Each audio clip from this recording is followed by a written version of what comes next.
Alors, pour en discuter avec vous, j'invite les deux cofondateurs, Mélanie Joly et Paul Saint-Pierre Plamondon.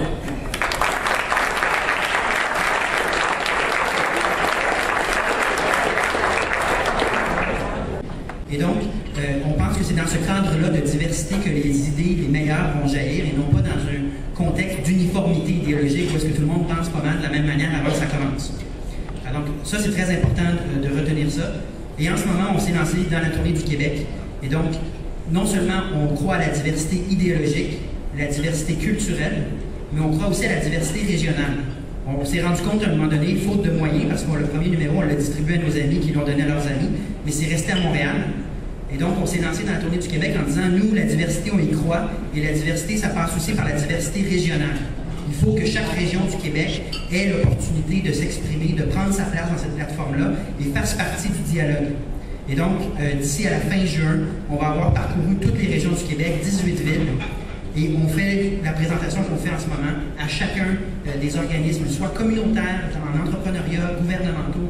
On va vraiment partout en disant on a besoin d'idées, on a besoin de casser le cynisme vis-à-vis de la politique. Et donc, on vous invite à embarquer dans ce projet-là.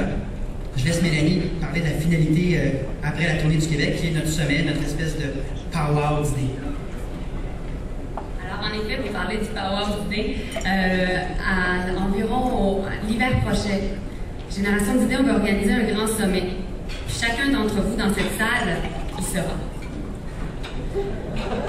Vous êtes posé de réagir. OK, sincèrement, qui dans la salle a des idées sur ce qu'on doit faire en société? Qui veut faire en sorte que ces idées-là se réalisent? Bon, ben, c'est pour ça qu'on est là. Donc, c'est ça le sommet. Le sommet Génération d'idées, il va avoir lieu à Montréal d'environ 1 an.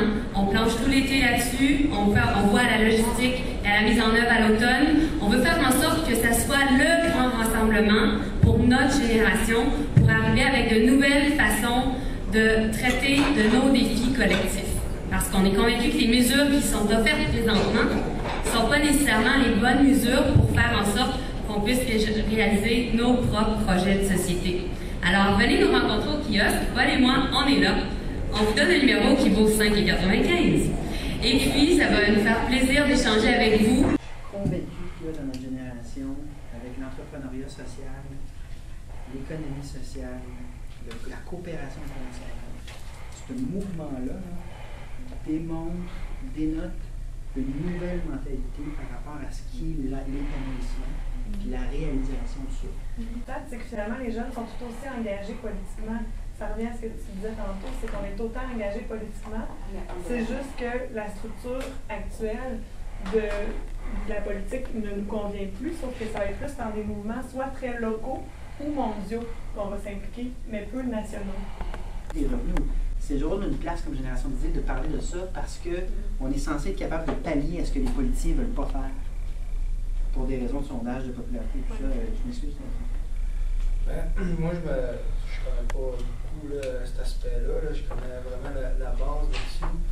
C'est sûr que moi, je dis que ça serait bien intéressant de travailler là-dessus pour la régler, mais j'ai pas l'impression, l'impression que j'ai de la politique, puis plutôt de la société en général, c'est que les gouvernements, tout ça, on fonctionne tout le temps un peu dans l'idée un peu capitaliste, dans le sens que c'est des rendements à court terme, c'est des projets à court terme, on dirait qu'ils sont plus à éteindre des feux qu'au niveau de moyen long terme, qui est, tant qu'à moi, beaucoup plus rare. Au niveau de la prévention, de plein d'affaires, de la santé, de l'éducation, tout ça, on s'occupe, OK, il y a ça, on prend c'est comme trop micro au lieu d'aller un peu plus macro. Il y a eu le souhait à un moment donné où le gouvernement prendrait en charge bien des besoins que la collectivité a.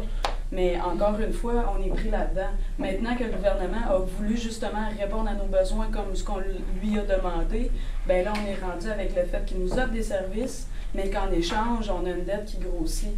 Mais pendant ce temps-là, est-ce que nous, collectivement, on se prend en charge et on prend en charge nos propres besoins? Je veux dire, moi, je vais dans le sens de l'entrepreneuriat collectif. Il y a des super beaux exemples qui émergent depuis les 2-3 dernières années de coopératives de santé qui vont justement dans le sens de ce que Régis disait, où ils vont miser sur la prévention justement pour ne pas avoir besoin d'engorger les hôpitaux pour répondre à leurs besoins. Donc, je veux dire, collectivement, on est capable de répondre à nos propres